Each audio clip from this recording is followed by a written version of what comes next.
안녕하세요. 계속 보면 부자 되는 희망복덕방입니다. 오늘 소개해드릴 물건은요, 신림동에 있는 다가구인데요. 요게 지금 2018년도 신축 건물이라서 새 거예요. 근데 6년 됐는데도 건물이 아주 새 겁니다.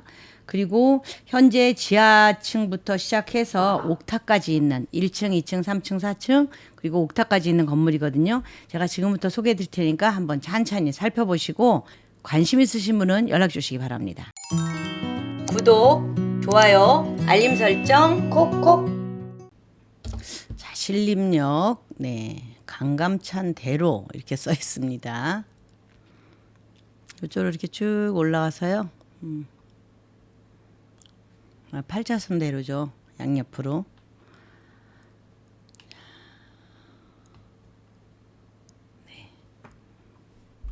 여기도 건물을 조금 아직 손을 안 댄 데도 있고 새로 싹 신축으로 지어놓은 데도 있고 그래서 건물이 좀 이렇게 사이사이 있습니다. 요건 새 건물, 이건 아주 오래된 건물 막 이렇게 있는데 바로 요 새 건물입니다. 네.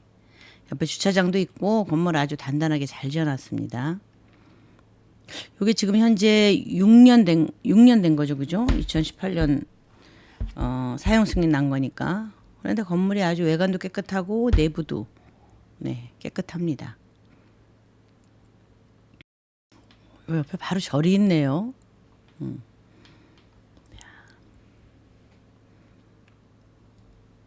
그래서 1층, 2층, 3층, 4층, 그 다음에 옥탑. 지하 붙어 있거든요. 지하랑 1, 2, 3, 4층, 그리고 옥탑. 이렇게 있습니다.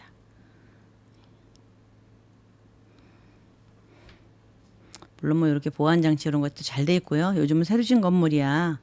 비밀번호 없으면 다 못 들어가잖아요. 그렇게 잘 돼 있습니다. 옆에 주차장도 있고, 요 앞쪽에도 좀 될 수 있고, 예. 누가 금방 이렇게 이사 온 것 같아요. 그죠? 요거. 재활용 분리수거도 잘 돼 있는 곳입니다.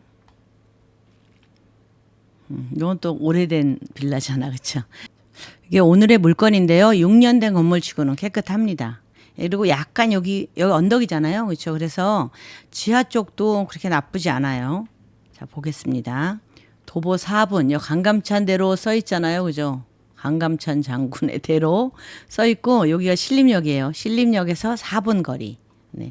여기 활성화되어 있는 거 뭐 보면 막 이런 거 있죠. 뭐 올리브영, 스타벅스 다 활성화되어 있어요. 그죠?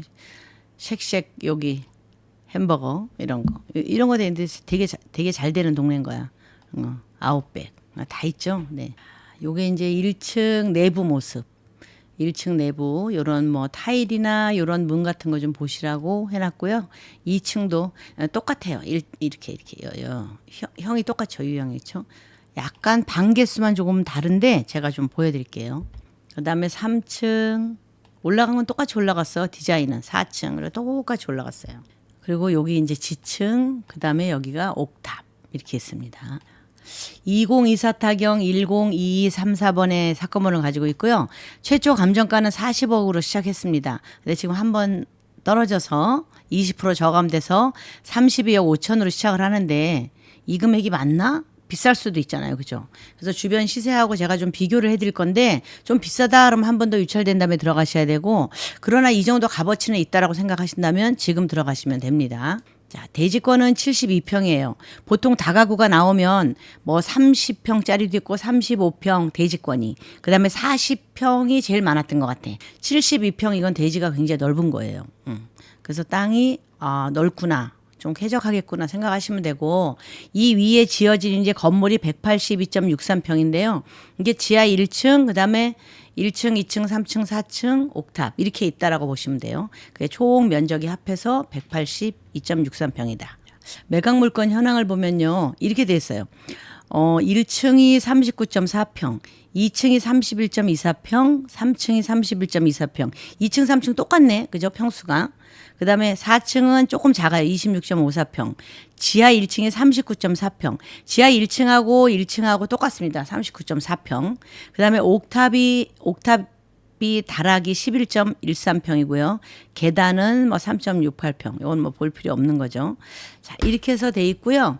요거 이제 요 보면서 제가 말씀을 드릴게요. 그다음에 보존 등기는 2018년 9월 14일 날 났다. 요때부터 이제 시작한 거죠. 자, 대지 면적이 72평인데 네모 반듯한 대지예요. 이렇게 네모 반듯해. 여기가 도로잖아요. 도로 그죠? 도로 아까 그 길가. 그리고 여기가 주차장이었죠. 요만큼이. 그리고 여기 건물이 이렇게 지어진 거예요. 그러니까 대지는 네모 반듯하지만 건물은 가장 2대 3의 비율. 자, 이게 뭐냐면 도로로부터 도로가 좀 좁아야 돼. 들어가면서 조금 더 깊어야 돼. 이런 건물이 조금 복받는 건물이다. 이렇게 보시면 돼요. 그래서 여기가 현관이 아까 여기 현관이 있었죠. 그죠? 현관이 있고 그 현관을 열고 들어가면 뒤쪽에 더 이렇게 길게 돼 있는. 여러분이 집을 지을 때도 그렇게 좀 보시면 됩니다. 그리고 2종 일반 주거 지역이고요. 뭐 가축 사육 제한 이건 당연한 거고. 네. 이 물건을 볼 때는 항상 이게 이종 일반 지역인지 뭐 상가 지역인지 이런 것도 좀 보면서 땅값을 조사를 해야 되거든요. 그래서 그렇게 조사를 지금 다 해놨습니다. 건물 면적 182평에 집이 어떻게 나 있을까요? 자, 볼까요? 아까 지하층하고 1층하고는 땅 평수가 똑같다 그랬잖아요. 똑같잖아요. 그죠? 39.4평. 이렇게 똑같습니다. 똑같은 두 군데에는 8개가 있어요. 호실이 8호. 1호부터 8호까지 1, 2, 3, 4, 5, 6, 7, 8 이렇게 8개가 있어서 지하 1층하고 1층은 8개씩 2개 16개죠. 방이. 그다음에 2층하고 3층이 또 평수가 똑같아요. 한 8평 작죠. 그죠? 1층보다 8평이 작아. 8평이 작으니까 이건 어떻게 해요? 방을 6개밖에 못 낸 거예요. 너무 작으면 안 되니까. 그러니까 방 하나당 한 5평 정도 되겠구나. 전용 평수랄까. 5평이면 그렇게 작지 않아요. 전용 5평이면 우리가 오피스텔 같은 거 분양받을 때 10평, 11평짜리 분양받는 거 11평, 12평 이런 거 분양받는 크기라고 보시면 돼. 여러분이 잘 5평이면 감을 못 잡으시거든요. 그래서 10평, 11평, 12평 요 정도 분양을 받으면 실평수가 이렇게 5평 정도가 나와요. 그래서 여긴 평당 호실 하나당 5평에 맞춘 집이야. 보니까. 그래서 8개는 40평 가까이 되잖아요. 지하 1층하고 1층. 그러면은 5, 8이 40에서 하나당 5평이구나. 그다음에 2층하고 3층은 또 31.24평에 맞췄으니까 6개야. 6, 5, 30. 한 5.2평 뭐 조금 큰 것도 있고 좀 작은 것도 있고 이렇게 하겠네요. 그죠? 5평 전후겠다. 보시면 되고 4층 같은 경우에는 26.54평 또 더 작아졌잖아요. 연면적 때문에 그러거든요. 더 작아졌어. 얘는 어떻게 해요? 여기는 4개밖에 없어요. 4개. 4개니까 6, 4, 24. 여기 조금 클 것 같아요. 한 4평 뭐 좀 큰 것도 있고 좀 작은 것도 있겠지. 그래서 5평 정도 작은 게 있나 한 8평 정도 큰 게 있나 이렇게 보시면 돼요. 그리고 옥탑에 3개가 있네. 501, 2, 3. 위반 건축물도 있어요. 어디가 위반인지 알려드릴게요. 1층, 지층 하나, 둘, 셋, 넷, 다섯, 여섯, 일곱, 8개 이렇게 있죠. 요 방이 좀 크네. 그죠? 1호하고 8호가 조금 크다. 그다음에 1층도 마찬가지야. 지하 1층하고 1층 똑같이 올라갔어. 1호, 8호가 좀 크다. 그다음에 2층을 보면 2층은 201호 집이 이렇게 길다랗게 생겼어요. 그죠? 여기 201호는 조금 좁고 기네. 여기 조금 너무 균형이 안 맞을 것 같은데. 어쨌든 206호.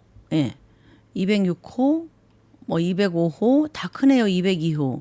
그다음에 203호하고 204호는 좀 작아요. 그리고 요것도 디귿이나 여기 리을 요거 있잖아요. 요게 다 주택 평수라면 요만큼이 다 늘려 있다라고 보시면 돼요. 요 정도. 요 정도 방이 이만하겠구나라고 보시면 돼.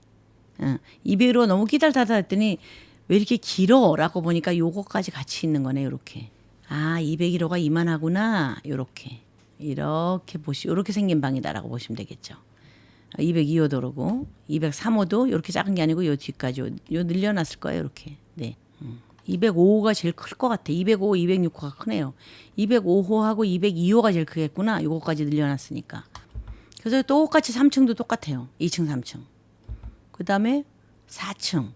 4층도 요게 이제 요 401호 요렇게 크고요. 그다음에 여기도 요만큼 늘려놓은 거겠죠. 이만하겠지.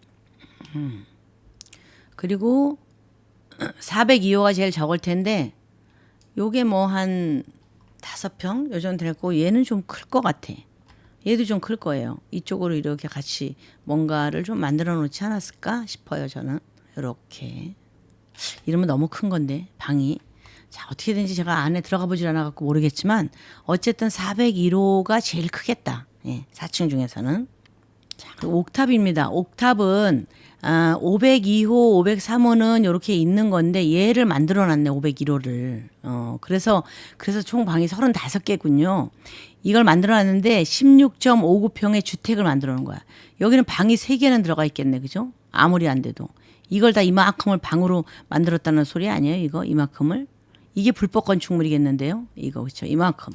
여기는 그냥 옥상으로 써서 빨래도 말리고 뭐 이래야 되는 건데 삼겹살도 거먹고 이래야 되는 건데 여기를 그냥 이렇게 주택으로 만들어 놨다 그러면 16.59평이니까 전용 17평이거든요. 17평에는 방 3개를 넣을 수가 있습니다. 그렇게 만들어 놓은 것 같아요. 제가 보기에는. 바로 여기에 위치해 있고요. 2호선 신림역은 도보 4분이면 걸어서 4분입니다. 뛰면 3분이면 갑니다. 현재 최저 입찰가가 32억대예요. 그래서 평당 단가가 4,515만 원인데 자 그러면 4,515만 원 이게 맞냐 싸냐 그걸 봐야 되잖아요. 우리가 경매로 물건을 살 때는 좀 주변보다는 싸게 사야 되니까 주변하고 좀 비교를 해봤어요. 자 여기 옆에 2001년에 준공한 게 있네요. 2001년 7월 24일 날 준공한 게 현재 2,900만 원이야 평당. 이건 얼마예요? 평당 4,500이죠. 물론 얘보다 한 17년 전에 지은 집이야. 이 집은 17년 전에. 지금 건물보다 17년 전에 지었는데 그래도 1,500만 원? 1,600만 원 차이가 나잖아. 평당. 그렇죠? 그리고 또 이쪽 볼까요? 여기는 5천만 원이야. 얘는 언제 지었냐면 2015년에 지었거든요. 2015년 10월 30날 사용 승인 난 건데 얘가 2018년이니까 3년 전에 지은 거죠. 3년 전에 지었는데 바로 여기예요. 전철역은 조금 더 가깝네요. 그죠? 바로 여긴 정말 뛰어가면 2분이겠네. 전철역은 좀 가깝죠. 요 물건하고. 더 가깝고 조금 번화가 안에 있는 거다. 그런데 얘가 평당 5천만 원입니다. 평당 5천. 그래서 대지 평수가 47.19평인데도 불구하고 현재 24억에 나와 있어요. 지금 이 건물의 한 5분의 3 정도 된다고 보시면 되죠. 대지 평수나 뭐 이거 건물 평수나. 건물은 90.48평이야. 그럼 182평에 비하면 딱 반이죠. 반토막. 반짜리가 24억이다. 그런데 얘는 32억이다. 그거에 비하면 또 얘가 비싼 건 아니에요. 8억 더 주면은 2배짜리 건물을 살 수가 있으니까. 이제 그렇게 보시면 되는 거고 이쪽도 보면 평당 한 3,705만 원 2023년 준공한 거예요. 근데 3,705만 원 좀 더 뒤로 들어왔죠. 그리고 여기는 3,000만 원. 예, 요건 2000년에 준공한 거야. 자, 이렇게 시세를 좀 비교를 해보면서 여러분들이 가셔야 되는데 물건을 살지 말지를 보셔야 돼요. 요거 같은 경우는 4,900만 원. 2018년 같은 해에 지었네. 얘랑 같은 해에 지었는데 조금 더 안으로 들어와 있죠. 여기는. 그렇죠? 안으로 들어와 있는데 요건 4,900만 원이다. 그리고 얘는 2017년에 지었어. 1년 전에. 근데 얘는 36억. 얼마예요? 5,700만 원. 여기에 있습니다. 비슷해 얘랑. 이 시내의 길에서 보면 비슷한 정도의 위치죠. 비슷하죠. 그죠? 근데 얘가 현재 36억으로 평당 5,722만 원이다. 그럼 얘에 비하면 또 4,500만 원 싼 거예요. 그렇게 좀 보시고 여러분들 이걸 어떻게 내가 금액을 평가를 해야 될지 보고 한 번 더 떨어지고 들어가야 되나 지금 들어가야 되나 유찰을 한 번 더 지켜봐야 되나 그거는 각자 좀 판단해 보시기 바랍니다. 여기 전입세대 임차인 현황을 보면요. 임차인 대항력이 있는 사람이 하나도 없기 때문에 여러분들이 인수할 금액은 하나도 없다. 이렇게 보시면 되고요. 네, 인수할 금액 없습니다. 현재 보증금 신고된 것만 13억 9,550인데요. 지금 이거 다 신고 안 한 거죠. 금액 지금 여기 다 신고 안 했잖아요. 얼마인지 몰라. 여기도 얼마인지 몰라. 이게 다 신고 안 한 금액이에요. 그럼 아까 볼까요? 조금 전에 거 보면 여기 신고했어. 이렇게 신고한 거, 여기까지 신고했죠. 여기까지 그죠? 여기까지 신고한 것만 여긴 또 신고 안 했잖아요. 여기 보시면 그죠? 신고 안 했어.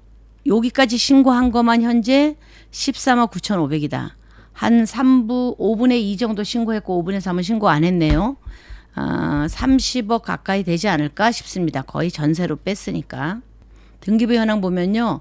2018년 9월 14일 날 소유권 이전하고 그 달에 21일 날 근저당권 설정을 하면서 모든 근저당과 그 외의 압류는 전부 소멸입니다. 그래서 인수할 금액 하나도 없습니다.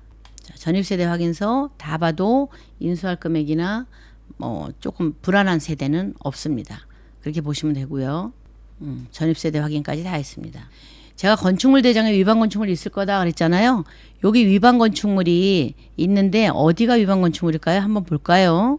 여기 보시면 건축과 2018년 9월 10일 사용 승인되어 생성, 작성, 신축. 아우 너무너무 좋죠. 새 집. 그 다음에 주택과에 의해서 위반 건축물을 표시했는데 어디냐면 옥상 70제곱미터 조립식 패널 주거로 한 거예요. 70제곱미터면 어떻게 될까요? 한 20평 이렇게 되겠죠. 그죠? 3.3으로 한 20평 정도. 아까 그 체크로 이렇게 줄 쳐진데 거기에요. 그게 위반 건축물이다. 4층에도 있네요. 그죠? 4층에 17제곱미터. 4층 아까 제가 왜 기이다란 방 이렇게 보여드린 데 있잖아요. 거기도 한 5평 정도? 한 4평, 5평 정도가 4점 몇 평 정도가 위반 건축물이고요. 옥상은 한 20평 정도가 위반 건축물이야. 그 호수 하나가 다 위반이야. 예, 그 아마 그 주인이 살든 뭐 세를 줬든 위반 건축물입니다. 그래서 위반 건축물을 일부 시정하긴 했어요. 4층 시정 완료. 그럼 4층은 위반 건축물이 없다 이거예요. 그런데 옥상은 집을 부셔야 되는데 호수 하나를 부셔야 되잖아요. 17평 정도 되는 거를 20평 가까이 되는 거. 그걸 부수지 않고 그냥 주거로 쓰고 있어요. 이건 시정이 안 된 거야. 그러면 걔는 이행강제금을 물고 있겠죠. 이행강제금보다 임대료 나오는 게 더 많다. 그러면 이행강제금을 내시겠지. 그렇죠?